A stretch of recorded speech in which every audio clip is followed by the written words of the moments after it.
सब लोग इंतजार कर रहे हैं। और जगदम्बा जी ने बोला गौरी नहीं आई, समझ में नहीं आ रहा है, भूख का टाइम हो गया है, हमारे समझ नहीं आ रहा है। और रुद्र को बोला अरे रुद्र टेंशन मतलब अभी तुमको बरसात आके बहुत जल्दी तुम ठीक हो जाओगे। लो आ गई गौरी।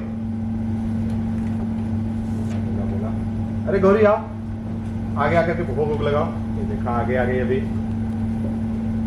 और देखा ये भोग लगाना चालू किया, सब कुछ करना चालू किया, सब हो गया।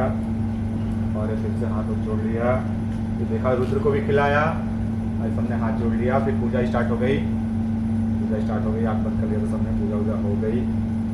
और आकर के सबको दिया, देना एक दे दो।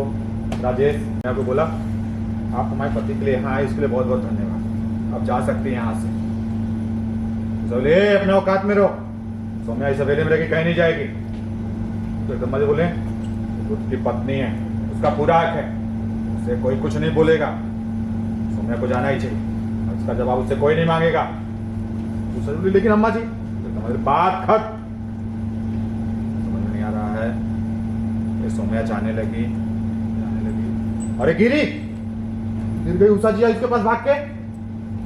दोनों लोग बैठे हुए क्या हुआ, तो बोले पता नहीं मुझे चक्कर आ रहा था, तो इस चक्कर में मैंने व्रत रख लिया, व्रत रखा तो इसलिए चक्कर वक्कर आ गया, समझ में नहीं आ रहा है।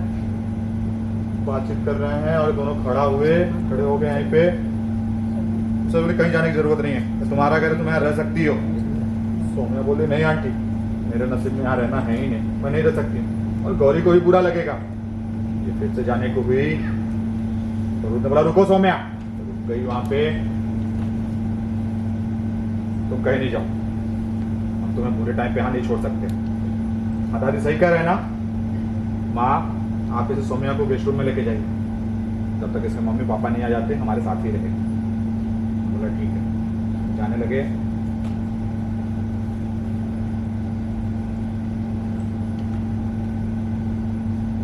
कर